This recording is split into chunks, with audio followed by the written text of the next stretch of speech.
Good morning! Busy na naman po tayo. Enjoy your day, everyone! So, panibagong araw, panibagong vlog na naman po tayo. Ano kayang gagawin natin for today? Kung ano po yung available, yan pong gagawin natin.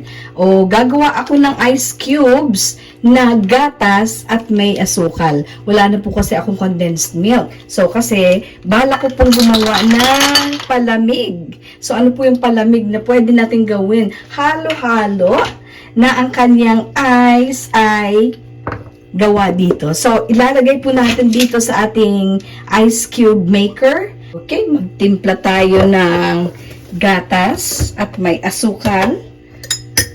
At basta mga palamig na ganito, ayan, dinry ko muna ang ating kutsarita. Kailangan po sa mga palamig na ganito, dadamihan po natin ang gatas at ang asukal.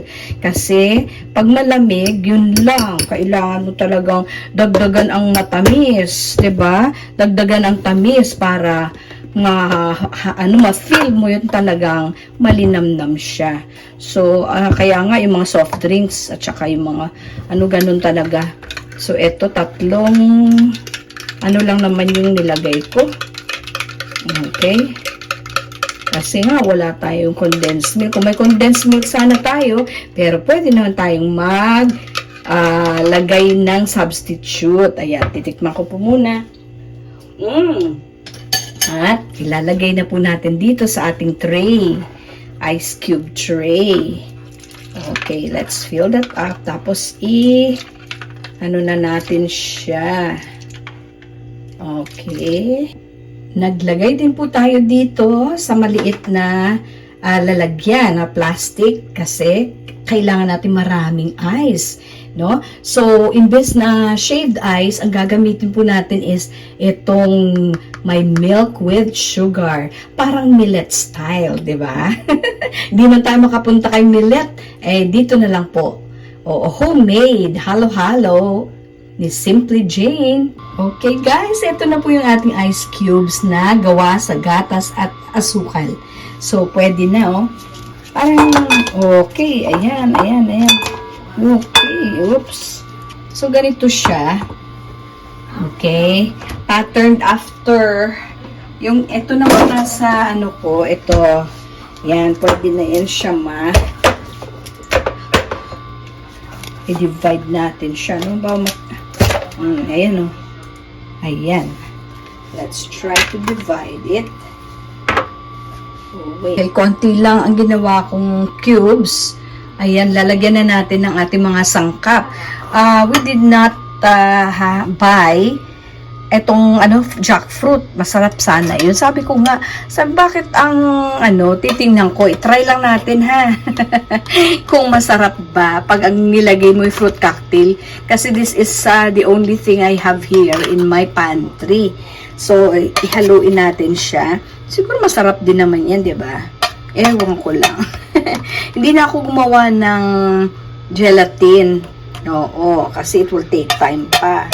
So, sabi ko, buksan ko na lang yung isang lata ko ng 2 days. At itry natin na iyan ang gagamitin, no? May nata de coco naman dito sa loob. May cherries, may papaya, may pineapple. Hindi ko nga alam kung bakit hindi ginagawang halo-halo ang fruit cocktail. Siguro dahil mas mahal siya.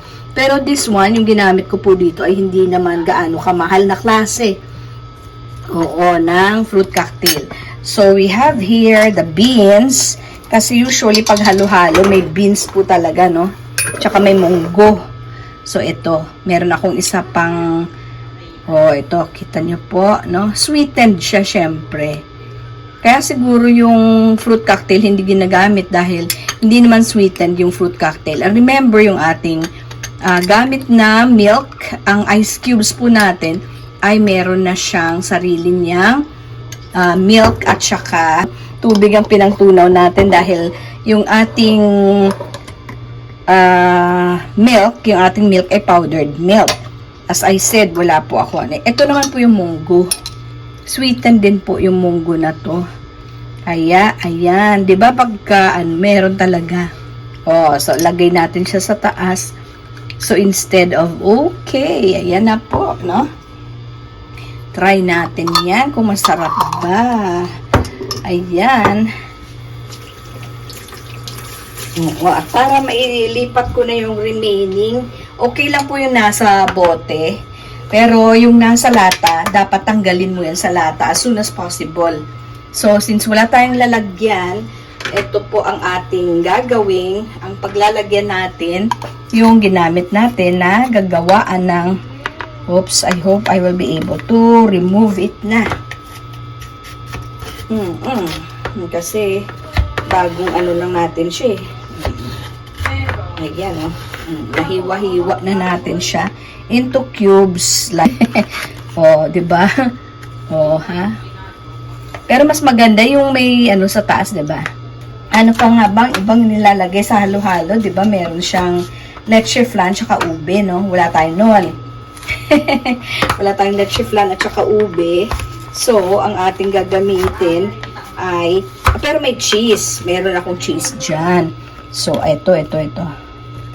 Lalagay natin to. Uy, okay. So, cheese na lang yung sa itaas. Kasi ito, ilalagay natin yung remaining na 2 days. Okay, halu-haluin nga natin siya. Ayan o. Ayun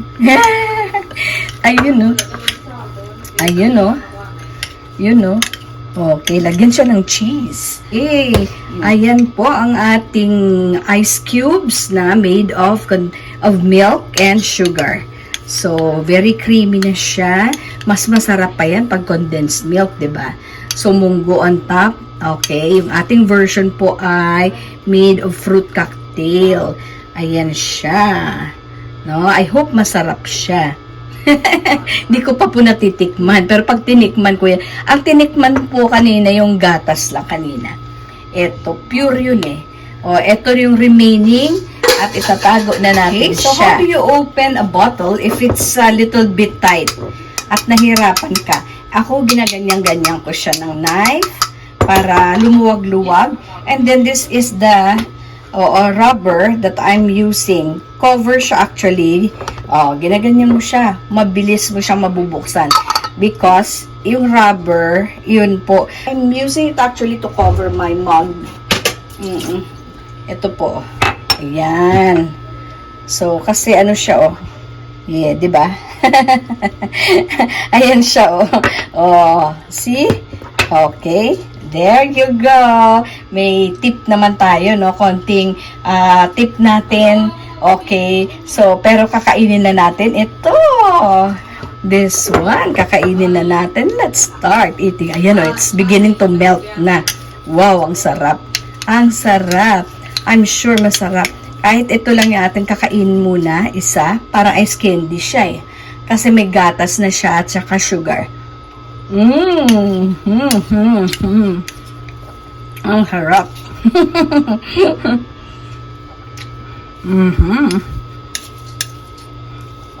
Alright. Para sa mainit na summer. Hala, nakalimutan ko maglagay ng cheese. Kaya belated na po itong cheese ko, ha. Oo, nung muntikan ko na naubos, naalala ko, ay wala nga palang cheese. So, nilagyan ko ng cheese. Pero guys, talagang masarap. Yung kaibahan po, ito palang, itong ice cubes na gawa sa milk and sugar, talagang mas masarap siya kasi hanggang sa dulo, hanggang sa kahuli-hulihan, wala kang matitikman na ice. O, ang matitikman mo talagang gatas. Yun pala ang secret nun. Kaya malinamnam siya until the last bite. Yes, ito, masarap, malinamnam to. Pero ngayon ko lang po nalagyan. Alam ko na kung bakit hindi nila ginagamit yung fruit cocktail. Maliban sa medyo may kamahalan siya, medyo maasim-asim yung pineapple. Pero kung bet nyo naman yung pineapple, okay lang. Pero kung ilalagay nyo ay talagang ube, langka, at saka anong isa pang nilalagay, yung leche flan, talagang sweet silang lahat. Walang asim doon. Ito medyo may maasim, pero okay lang naman sa akin. Okay, I hope you enjoyed.